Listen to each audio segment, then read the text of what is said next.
ألم تر أن الله خلق السماوات والأرض بالحق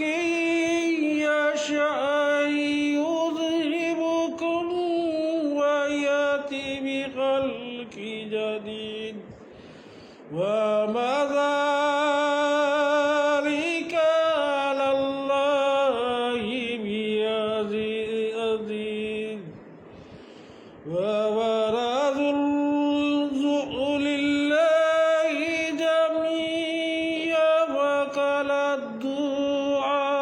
الضعفاء للذين